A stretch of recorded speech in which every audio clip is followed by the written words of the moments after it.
Hey everyone, how is it going? Hope you're all well.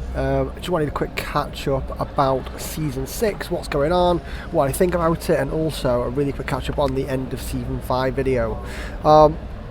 Just on the end of Season 5 video, I want to carry on making sort of season updates, etc. But the feedback is currently that people don't like the way I currently do them, I think. There's two options. We could change it so I just give season updates with no information, no commentary, not my thoughts, trying to keep it neutral. I believe that would be boring. Or we can continue with the current theme of I share information that is accessible to me. I'm not trying to make people like sort of enemies or upset people. It's more of a just trying to put my feelings out there of a perspective of a player in one of the factions. And it seems to get quite a bit of negative reaction from people. Well, I don't know. What do you think? What would you like to see from me in that? Do you want me to change the way I do it? Do you want me to take any emotion out of it? Do you want me to take any sort of my thoughts out of it and just go, this is the map, this is the fight here, they won the fight? I don't know. If you want me to do that, I can do that. I'd be surprised if that's what you want though. Maybe I just take some of the thought process out and maybe more of a neutral view. It's going to be quite difficult though.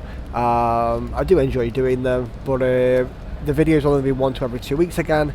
One every 2 weeks, and the other content will be filling the other spaces. But let me know what you're thinking, and yeah, if you want me to stop it and you think it's bad for the channel, then I'll happily stop that as well. But I think it's pretty cool. I think it's fun, giving an aspect of what's going on from the player inside a faction, and what they're thinking. I'm not sort of leading next season either, so I'll be able to share my views and it won't matter as much.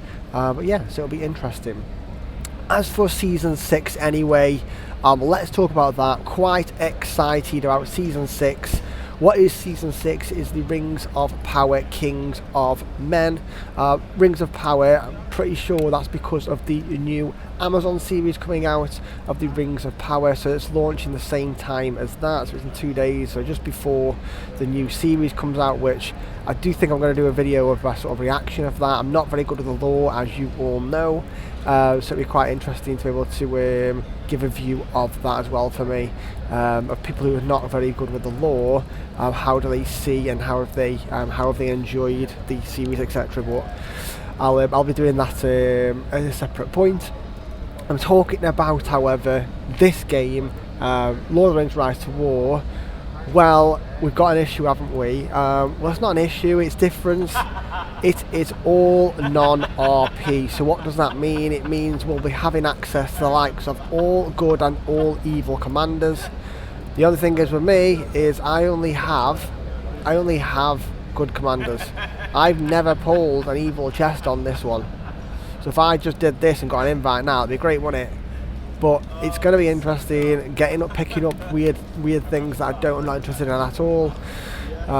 So yeah, it'll be interesting for me. But yeah, non-RP, first time. I'll be doing lots of content on that kind of thing though, of like strategies I want to use and stuff like that. I really love the aspect as well of being able to work with evil factions. I think it's great. We've seen already a lot of evil players have left. It means that once you're in these newer seasons, we are fighting people. There's usually 6 full good factions, 5 or 6 good factions that are full, and there's only 1 or 2 evil, so really outnumbered. Non-RP solves that problem because you can unite with anybody, you can work with anybody, and this kingdom idea that's around this, that I'm not going to do too much content on this. People have shared loads of videos, Iju Biju, All Things Middle Earth. Loads of people have done videos on this if you want to take a look at it.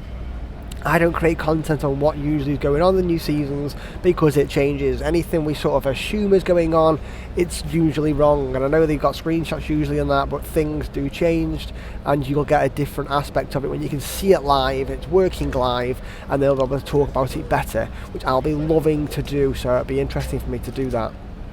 I also love the things that I do enjoy though, what I'm excited for. Like I said, combining with evil factions will be really, really good fun. And the other one is the map extending. The map extending is absolutely massive for me. I've said it for a few seasons now. I want to see some new areas. You'll find the southeast of the map has changed and has expanded, which I'm really excited for. Umboro's moved position to its rightful position in lore, so that'll be really fun, getting some new lands over there. Maybe Mumma Kills will be extended, maybe there'll be less.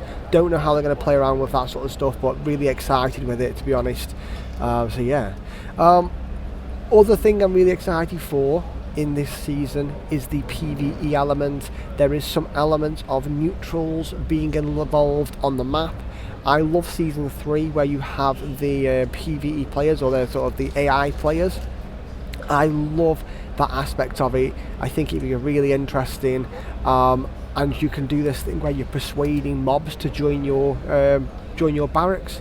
So I'm really looking forward to seeing what that looks like, because I love those kind of things. Season 3 where you have the defensive outposts and stuff, really excited for that, so that's great.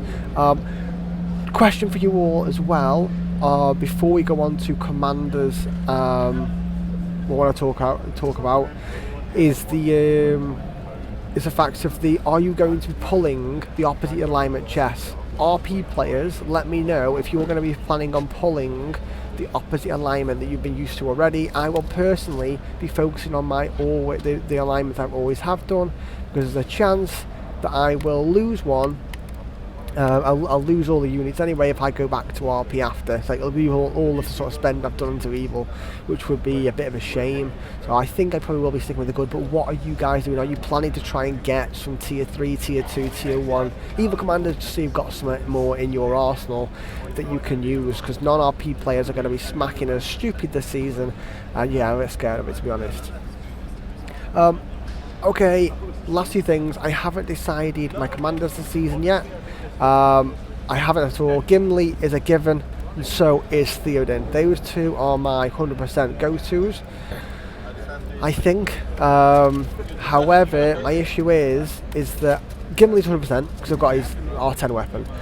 Galadriel, I want to try, and I also want to try Aragorn, King of Men. Okay, well that would work because then that'd be 4. Problem is Gandalf. How can I leave Gandalf out of the party? Is my problem. How can I leave Gandalf out of the party? Is it that I leave Theoden out of this one? I wait till I'll be able to upgrade Gimli's axe before I start using him. I think it's quite possible Theoden might be left out of this. So we're going to have 2 damage commanders, a focus damage commander, and this standard ranged unit guy. I am missing Chaldea though. I really want to try him. I want to play Faramir, possibly in the future. Dwalin, I just don't know, honestly. Really struggling, really, especially with someone like Gimli. Does Dwalin going to be better because we're on non-RP? Am I going to be running into loads more alchemists, etc.?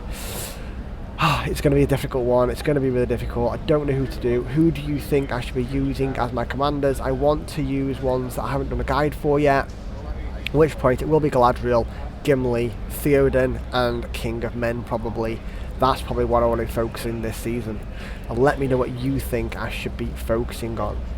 The last question I have for you all, battle reports analysis. I've seen RTS Mobile do these for a while. He's done loads of them where he runs through battle reports and the results of fights, and just focuses a 5 to 10 minute video on that one thing.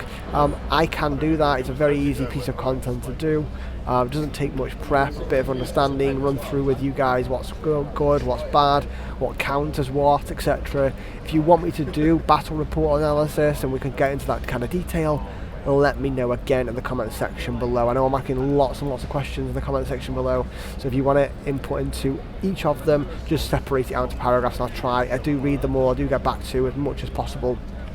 So yeah, let me know if battle reports analysis is something of interest to you. Do you like that kind of content? Maybe just picking my fight of the week, something like that. Godlow's fight of the week or something. Maybe that would be of interest instead. So brilliant. Hope you're all having good. Hope you're all excited for the new season. If you are playing that, if you're not, completely get it. Non-RP is not for everybody, but I'm sure excited. We've combined with Alarossi's team and some knee players and we have got a full team. If we go here, if I show you my team list, where's my team? I've lost. I don't know where I show my team.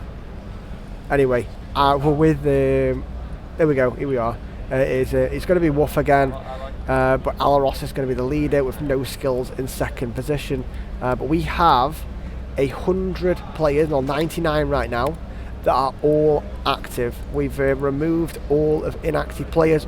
Everyone under 400,000 prestige has been removed from the team, so this is only active players. That may change to 500k from the season. So yeah, going to be a good team, going to be fun. I've not been in a fellowship this active before, so I'm looking forward to it. And that's everything. I shall chat to you soon, and yeah, later guys.